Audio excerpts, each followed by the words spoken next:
நீங்க சிலுவையில் அறியப்பட்ட இயேசு கிறிஸ்து என்ன பண்ணிட்டாருங்க? அந்த இடத்துல தேடுகிறீர்களோ என்று கேட்கிறாரு. ஆனா அந்த கல்லறை ஏன் திறக்கப்பட்டுச்சு என்று தெரியுங்களா? அந்த கல்லறைக்குள்ள அற்புதம் நடந்ததை நாம் எல்லாரும் பார்க்க வேண்டும் என்று தேவதூதர்கள் அந்த கல்லறை என்ன பண்ணிருக்கிறாங்க? திறக்கப்பட்டிருக்கிறாங்க. ஒருவேளை அது மூடப்பட்டிருந்தா இவங்க செய்ய வேண்டியது என்ன பண்ணிருப்பாங்க? செஞ்சுட்டு போயிட்டு இருப்பாங்க. இயேசு உயிர்த்தெழுந்தார் என்று அவங்களுக்குள்ள என்ன இருக்காதுங்க? விசுவாசம் இருந்திருக்கிறது. இயேசு உயிர்த்தெழுந்தார் என்பதை அந்த கல்லறையை தேவதூதர்கள் வானத்திலிருந்து இறங்கும் பொழுது மிகுந்த அதிர்ச்சியோடு அந்த பூமி அதிர்ந்து அந்த கல்லை புரட்டினார்கள். புரட்டி அதை பார்க்கும் பொழுது அந்த இடத்துல இயேசுடைய அற்புதத்தை கண்டார்கள். அப்பதான் அதுக்குள்ள போனாங்க. இயேசு அங்க செஞ்ச அற்புதத்தை பார்த்தாங்க. இயேசு உண்மையாகவே உயிர்த்தெழுந்தார் என்பதை அவங்களுக்குள்ள காணும்படியாக அங்க சொல்றாருங்க. இயேசுவை தேடுகிறீர்கள் என்று அறிவேன், அவர் இங்கே இல்லை, தாம் சொன்னபடியே உயிர்த்தெழுந்தார். கர்த்தரை வைத்த இடத்தை வந்து பாருங்க. ஹல்லேலூயா. கரங்களை தட்டலாமா? ஜோரா கரங்களை தட்டி ஆண்டவரை மகிமைப்படுத்தலாமா?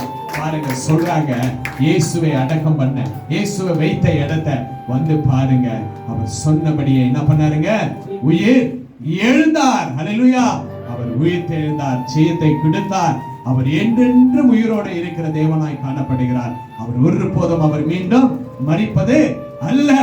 நாம் மரித்தவர்கள் நாமளும் என்ன செய்கிறோம் என்றால் விசுவாசத்தோடு இயேசு கிறிஸ்துவை விசுவாசித்து நம்ம மரிக்கும் பொழுது இந்த உலகத்துல இயேசு கிறிஸ்து எப்படி 3வது நாள் உயிர் தெழுந்தாரோ அந்த சந்தோஷத்தை நம்ம ஒவ்வொரு நாளும் காணுகிறோமோ அதே போல நம்முடைய வாழ்க்கையிலும் நம்முடைய குடும்பத்திலே மரித்தவர்கள், விசுவாசத்துல மரித்தவர்கள், இயேசுவை நம்புகிறவர்கள் மீண்டும் உயிரோடு எழுந்து ஆண்டவரை நம்ம என்ன பண்ண போகிறோம்? பார்க்க போகிறோம். மகதிலே நாம் மரியாள் பார்த்ததை போல நம்ம என்ன பண்ண போகிறோம்? இயேசுவை தொட்டு தொட்டு பார்க்க போகிறோம். இயேசுவை தொட்டு தொட்டு பேச போகிறோம். அவரோடு நம்ம என்ன பண்ண போகிறோம்? ஆனந்த மகிழ்ச்சியோடு பரலோகத்துல இருக்க இயேசு கிறிஸ்து மீண்டும் இந்த உலகத்துக்கு வருவார். மரண பரியந்தம் நம்மளை நடத்துவார். கடைசியாக 20ஆம் வசனத்தை வாசிக்கலாம். நான் உங்களுக்கு கட்டளையிட்ட யாவையும் அவர்கள் கை கொள்ளபடி அவர்களுக்கு உபதேசம் பண்ணுங்க. அங்க சொல்றாருங்க ஆண்டவரே, நான் சொன்ன எல்லா வார்த்தைகளையும் நீங்க கட்டளைகளை என்ன பண்ணுங்க? கைப்பிடித்துக் கொண்டு ஒருவருக்கு ஒருவர் தேவ பிள்ளைகள் சபையிலும் வெளியிலும் அநேக தேவ பிள்ளைகள் என்ன பண்ணணும்னா ஒன்றாய் இருந்த அந்த கட்டளைக்கு ஆண்டவர் சொன்னதை அதை என்ன பண்ணணுங்க? செய்து பாருங்க, உபதேசம் பண்ணுங்க. இதோ உலகத்தின் முடிவு பரியந்தம் சகல நாட்களில் நான் உங்களோடு கூட இருக்கிறேன் என்றார். ஆமென். ஹல்லேலூயா. சகல நாட்களும் நம்மளோடு கூட இருக்கிற தேவன். கரங்களை தட்டுங்கம்மா, கரங்களை தட்டுங்க. சகல நாட்களும் நம்மளோடு கூட இருக்கிறார். எப்படி உற்சாகமா தட்டணும்? உன்ன உற்சாகமா. ஹல்லேலூயா, ஹல்லேலூயா. நன்றி ஆண்டவரே. ஆண்டவர் சொல்றாருங்க, அவர் வைத்த இடத்தை வந்து பாருங்க. அவர் கர்த்தரை வைத்த இடத்தை வந்து பாருங்க. அவர் உயிர்த்தெழுந்தார். ஹல்லேலூயா. கர்த்தர் என்னாருங்க? உயிர்த்தெழுந்தார். அவர் மரித்தது உண்மை. ஆனா அதே நேரத்துல 3வது நாள் அவர் சொன்னபடியே உயிர்த்தெழுந்தார். நம் பாவங்களை மன்னித்தார், சாபங்களை நீக்கினார். நம்மளை ஆண்டவர் என்ன பண்ணாருங்க? உயிர்த்தெழ செய்திருக்கிறார். இன்றைக்கும் நம்முடைய பாவங்களை எல்லாம் அவர் எப்படி சிலுவையில மரித்தாரோ, அந்த பாவங்கள் செத்து போனதோ, அதே போல நம்முடைய வாழ்க்கையில இருக்கிற எல்லா வியாதி, பாவங்கள், சாபங்கள் எல்லாமே செத்து போயிடுச்சுங்க. இயேசு நமக்காக மரித்து உயிர்த்தெழுந்தார். எப்படி என்றால் நம்முடைய பாவங்கள் நம்மை மன்னித்து உயிர்த்தெழுந்ததை போல இயேசு உயிர்த்தெழுந்து இன்று நம்மளோடு வாழ்ந்து கொண்டிருக்கிற தேவனாய் காணப்படுகிறார். ஹல்லேலூயா, ஹல்லேலூயா. அந்த ஆண்டவராகிய இரட்சகர் இயேசு கிறிஸ்து வந்த நோக்கம் நம்மை மீட்பதற்காக.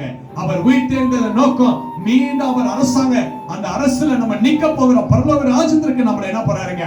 புதுசா கொண்டு போகிறார். எப்படி கொண்டு போறாருங்க? நம்ம பாவியா இருந்தோம் இல்லையா, அந்த பாவத்தை அவர் மரித்து கழுவினார் இல்லையா, கழுவிட்டு விசுவாசத்தை கொடுத்துட்டு போனார் இல்லையா, அந்த விசுவாசத்துல வாழ்கிற ஒவ்வொரு தேவ பிள்ளைகளையும் பரிசுத்தமாய் பரலோகத்துக்கு கொண்டு போய் ஆண்டவர் சொல்றாருங்க, உலக முடிவு பரிந்தும் சகல நாட்களிலும் நான் உங்களோடு கூட இருக்கிறேன். ஹல்லேலூயா. நான் உங்களோடு கூட இருக்கிறேன் என்று சொல்லி ஆமென் என்று வார்த்தை கிடைக்கிறார். ஹல்லேலூயா, ஹல்லேலூயா. ஆண்டவர் அப்படிப்பட்ட அற்புதத்தை கர்த்தர் நமக்கு செய்தார் என்றால் இந்த உலகத்துல யாராலையும் அப்படிப்பட்ட அற்புதத்தை செய்ய முடியாது. யாரும் நமக்காக ஜீவன் கிடைக்க முடியாது. நம்முடைய ஜீவன் எப்படி, நம்முடைய ரத்தம் எப்படி அழுக்கான கந்தையும் கசப்பும் வெறுப்பும் பாவமாய் நிரம்பி இருக்கிறதா இருக்கிறது. ஆனா அவருடைய ரத்தமே நமக்கு விலையேற பெற்ற ரத்தம், ஆசீர்வாதமான ரத்தமாய் காணப்படுகிறது என்று விசுவாசிங்க தேவ பிள்ளைகளே. இன்று மாத்திரமல்ல, ஒவ்வொரு நிமிஷமும் இயேசுவை விசுவாசிக்கிற ஒவ்வொரு தேவ பிள்ளைகளுக்கும் கர்த்தர் உயிர்த்தெழுந்த நாளாய் வைத்திருக்கிறார். இயேசு ஜீவனுள்ள நாட்களாய் இருக்கிறார். Jesus is alive, Jesus is alive, Jesus is alive. இயேசு உயிர்த்தெழுந்தார். Jesus is alive. இயேசு உயிர்த்தெழுந்திருக்கிற தேவனாய் காணப்படுகிறார். அவர் உயிருள்ள தேவன், இன்றும் உயிரோடு இருக்கிறார்.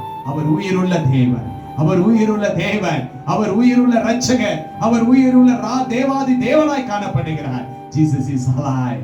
இயேசு எப்பொழுது நமக்குள்ள காணப்படுகிறார். இயேசு நம்மளோடு இருக்கிறார். உலகம் முடியும் பரிந்தோம் ஆண்டவர் நம்மை நடத்தி வழிநடத்த இயேசு வல்லவராய் காணப்படுகிறார். இந்த நாள் மாத்திரம் நமக்கு உயிர்த்தெழுந்த நாள் அல்ல. இயேசு விசுவாசிக்கிற சபைக்கு போகிற ஆலயத்துல வந்து ஜெபித்து துதித்து வேதத்தை வாசிக்கும் பொழுது எல்லா நாட்களும் நமக்கு உயிர்த்தெழுந்த நாளா தேவன் நமக்கு வைத்திருக்கிறார். இயேசு நமக்குள்ள இருக்கிறார் என்று ஒரு ஆமென் சொல்லலாமா? இயேசு உயிர்த்தெழுந்தார் என்று ஒரு ஆமென் சொல்லலாமா? இன்றும் என்னோட கூட இருக்கிறார் இல்லையா? இருக்கிறவரும் இருந்தவரும் வருகிறவராய் சர்வ வல்லமுள்ள தேவனாகிய கர்த்தர் ஆண்டவராகிய இரட்சகர் இயேசு கிறிஸ்துவின் கிருபையும் சமாதானமும் தொடர்ந்து ஆசீர்வதிப்பதாக நம்ம எல்லாரும் கண்களை மூடி ஆண்டவரை நோக்கி நாம் பார்க்கலாம். Jesus is alive, Jesus is alive, Jesus is alive. இயேசு என்றென்றும் உயிரோடு இருக்கிறவராய் காணப்படுகிறார். நன்றி ஆண்டவரே. Thank you Father, thank you Lord, thank you Lord, thank you Jesus. எங்களை நேசிக்கிற பரலோக பிதாவே, அருமையான இந்த நல்ல வேலைக்காய் ஸ்தோத்திரம் ஆண்டவரே. அப்பா, Jesus is alive. இயேசு எப்பொழுதும் உயிரோடு இருக்கிற தேவன் ஆண்டவரே. அப்பா, எங்க மத்தியில இப்பொழுதும் நீங்கள் உயிரோடு இருக்கிறீங்க அப்பா. எங்களை பாதுகாக்கிறீங்க, எங்களுக்காக மரித்தீங்க, எங்களுக்காக உயிர்த்தெழுந்தீங்க ராஜா. அந்த மகதலேனா மரியாளுக்கு எப்படி நீங்கள் காண்பித்தீர்களோ, மகதலேனா மரியாளுடைய அன்பு எப்படி உணர்ந்தாரோ, அதே போல அப்பா நாங்களும் ஆண்டவரே உங்க மேல வைத்திருக்கிற உண்மை உண்மையா இருக்கட்டும் ஆண்டவரே ராஜா. விசுவாசம் உள்ள பிள்ளைகளா நாங்கள் காணும்படி அப்பா எங்களுக்காக மரித்து உயிர்த்தெழுந்த தேவனுக்கு நான் ஸ்தோத்திரிக்கிறோம் அப்பா. இன்று ஆண்டவரே உடைய வருகைக்காக காத்து கொண்டிருக்கிறப்பா, உடைய பிள்ளைகள் உடைய வருகைக்காக காத்து கொண்டிருக்கிற ஏங்கிக் கொண்டிருக்கிற நன்மைகளை நீங்கள் ஆசீர்வதிங்கப்பா. ஒருவரும் கெட்டு போகாம நித்திய ஜீவனை அடையும்படி இவ்வளவாய் நீங்கள் அன்பு கூர்ந்ததற்காய் ஸ்தோத்திரம் ஆண்டவரே. அப்பா, பரலோக ராஜ்யத்துல அப்பா உங்க விசுவாசத்தோடு வாழ்கிற ஒவ்வொரு பிள்ளைகளும் காணப்படட்டும் ஆண்டவரே. அப்படியா காணப்பட்டதற்காய் நன்றி அப்பா. இதை கேட்டு விசுவாசித்த ஒவ்வொரு பிள்ளைகளுக்காகவும் இயேசுவின் நாமத்தினால் ஆசீர்வதிக்கிற கர்த்தாவே ராஜா. ஆசீர்வாதத்தோடு போக நீங்கள் உதவி செய்ததற்காய் நன்றி செலுத்துகிறப்பா. Jesus is alive ஆண்டவரே. நீங்கள் உயிரோடு இருக்கிற தேவன் அப்பா. அப்படியா நீங்கள் நன்மை செய்ததற்காய் ஸ்தோத்திரம் ஆண்டவரே. இதை பார்த்து கேட்ட விசுவாசித்த ஒவ்வொருவருடைய கரத்தில் ஒப்புக்கொண்டிருக்கிறேன். நடிகை ஊழியத்துடைய கரத்தில் ஒப்புக்கொண்டிருக்கிறப்பா. ஆசீர்வதிக்க பலப்படுத்துங்க. துதி கன மகிமை உமக்கு செலுத்துகிறேன். ஒவ்வொருவருடைய கரத்தில் ஒப்புக்கொண்டிருக்கிறேன். ஆண்டவரும் இரட்சகருமாய் இருக்கிற இயேசு கிறிஸ்துவின் நாமத்தினால் ஜெபிக்கிறேன் ஜீவனுள்ள நல்ல பிதாவே. எல்லாரும் ஒரு மனத்தோட என் ஆத்துமாவே கர்த்தரை ஸ்தோத்திரி, என் ஆத்துமாவே கர்த்தரை ஸ்தோத்திரி. கர்த்தர் செய்த சகல உபகாரங்களை என்றென்றும் மறவாதே. ஆமென். நம் ஆசீர்வாதத்தை பெற்றுக் கொள்ளலாம். நம் ஆண்டவராகிய இரட்சகர் இயேசு கிறிஸ்துவின் கிருபை, பிதாவாகிய தேவனுடைய அன்பும் பரிசுத்தாவின் அன்பின் ஐக்கியமும் சமாதானம் சந்தோஷம் இன்றும் இன்னும் சதா காலங்கள் நம்மோடு என்றென்றும் எப்பொழுதும் இருப்பதாக. அல்லேலூயா, அல்லேலூயா, அல்லேலூயா.